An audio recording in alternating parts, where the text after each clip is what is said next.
ओम नमः शिवाय. नमस्कार सर्वांना नवीन दिवसाच्या शुभेच्छा. माझा यूट्यूब चॅनल संजीवनी अध्यात्म यावर सद्गुरूंची गाथा. ज्ञानी पुरुषाने मारले किंवा शिव्या जरी दिल्या तरी त्या ऐकून घेणाऱ्यांचे त्यात कल्याणच असते, पण हे खऱ्या मुमुक्षुत्वाशिवाय लक्षात येणार नाही. तुकाराम चैतन्यांनी गणपत बुवांची परीक्षा पाहण्यासाठी त्यांना आपले पाय चेपण्यास सांगितले. त्यांनी चरणास स्पर्श करताच तुकाराम चैतन्य एकदम चिडले आणि त्यांनी गणपतबुवांना एक ठोसा मारला व म्हणाले, तुझे हात मला दगडापेक्षाही कठीण लागतात. दूर हो, दूर हो. माझ्या पायांना तू बिलकुल स्पर्श करू नकोस. तरी गणपतबुवा काहीच न बोलता स्थिर राहिले. मातीची घागर घेतेवेळी ती धड आहे की गळकी आहे याबद्दल आपण जशी चौकशी करीत असतो, त्याप्रमाणे शिष्याच्या ठिकाणी आपल्याविषयी कितपत आदर आहे, तसेच आपला बोध साठविण्याची कितपत शक्ती आहे हे सद्गुरू प्रथम तपासून पाहतात. याज्ञवल्क्यापासून अनुग्रह घेतल्यावर जनक राजा गुरुमुखाने नियमित सतशास्त्र श्रवण करू लागला. जनक राजा बरोबर काही ब्राह्मण मंडळीही श्रवणार्थ बसत असत.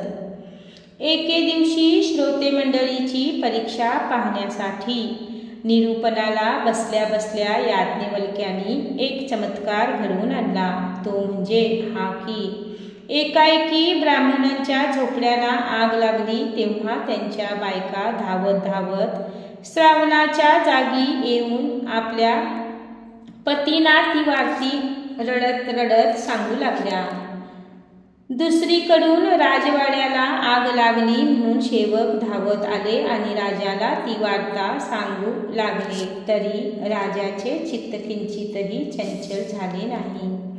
प्रत्यक्ष राणीने येऊन राजाला हलवून हलवून आपला वाडा जळू लागला आहे, सत्वर उठा असे सांगून सुद्धा ते जागेवरून हलले नाही.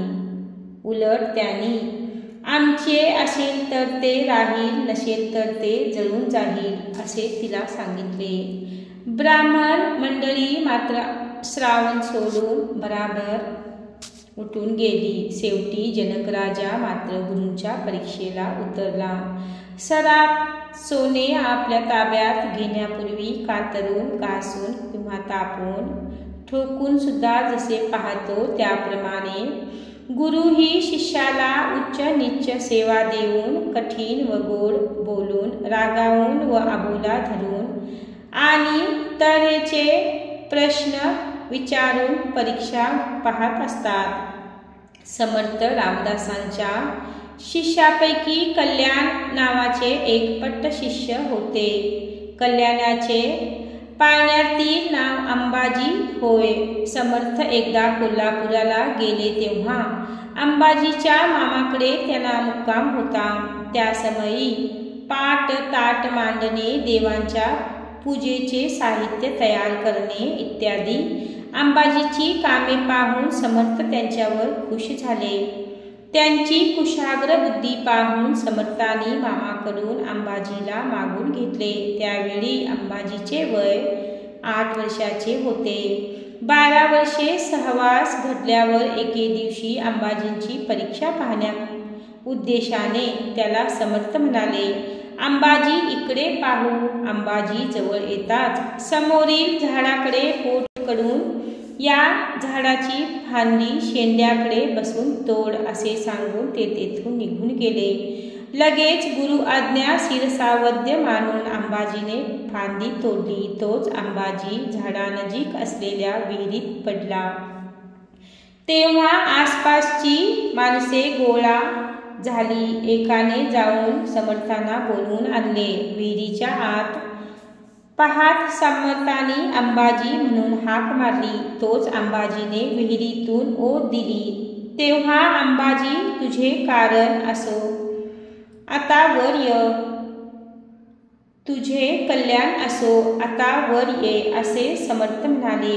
त्या क्षणी अंबाजी वर आला तेव्हापासून अंबाजीचे कल्याण हे नाव पडले. गुरुजींच्या ठिकाणी शिष्याची अढळ श्रद्धा असली पाहिजे. केवळ वाऱ्याच्या झुळकीसरशी उडणाऱ्या गवताच्या काडीप्रमाणे म्हणजे मतलबी श्रद्धा असता कामा नये.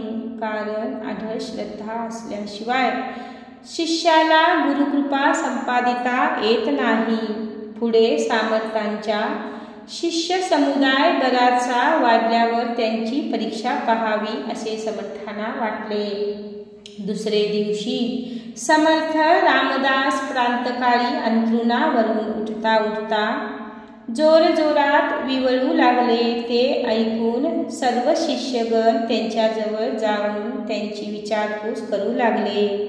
तेव्हा शिष्याना उद्देशून ते म्हणाले, माझ्या पायाला एक गळू झाले आहे. तेणेकरून मला असह्य वेदना होत आहेत. रात्रभर झोप लागली नाही. मी जरी मेलो तरी मला ना बायको ना पोर, केवळ तुम्हाला मी हवा आहे म्हणून तर जगायचे. जर कोणी हे गळू चाखून तयार होईल तर मला आराम वाटेल, पण त्याला मात्र मृत्युमुखी पडावे लागेल. ते ऐकून निष्ठा नसलेल्या शिष्यापैकी एक जण म्हणाला, माझे आईबाप अतिशय वृद्ध आहेत. जर माझे लग्न झाले असते तर बायकोवर त्यांची जबाबदारी टाकून मी मरायला तयार झालो असतो. दुसरा म्हणाला, नुकतेच माझे लग्न झाले आहे. तिच्या कापल्याचा मला दोष लागेल म्हणून मी पुढे सरसावण्यास कचरतो. तिसरा म्हणाला, माझी मुले अगदी लहान आहेत. ती जर मोठी असती तर गुरु आज्ञा खचित मी पालन केली असती. त्याप्रमाणे एकेकाने एक एक असे निमित्त पुढे करून पळवाट काढली. इतक्यात खेड्याला गेलेले कल्याण आले. त्यांनी ही गोष्ट कळताच क्षणाचाही विलंब न लावता त्यांनी गळूला तोंड लावले आणि भराभर चोखू लागले. जेव्हा ते गळू नसून समर्थांच्या आपल्या पायावर आंब्याची फोड ठेवून त्यावर कापड बांधले असल्याचे कल्याणांच्या लक्षात आले, तेव्हा समर्थांच्या युक्तीबद्दल त्यांना फारच आश्चर्य वाटले. कल्याणाची संदेहरहित श्रद्धा, अचल प्रेम व अव्यभिचारी निष्ठा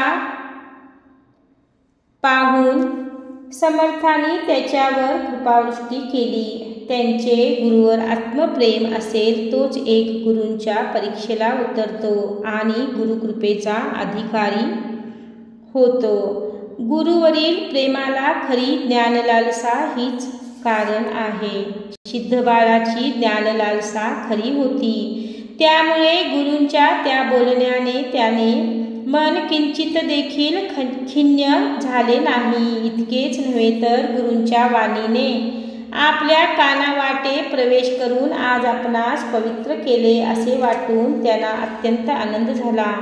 सिद्धबाळ ज्ञानाधिकारी असल्याचे जाणून गजदंड स्वामींनी त्यांना मठात राहण्याची आज्ञा केली.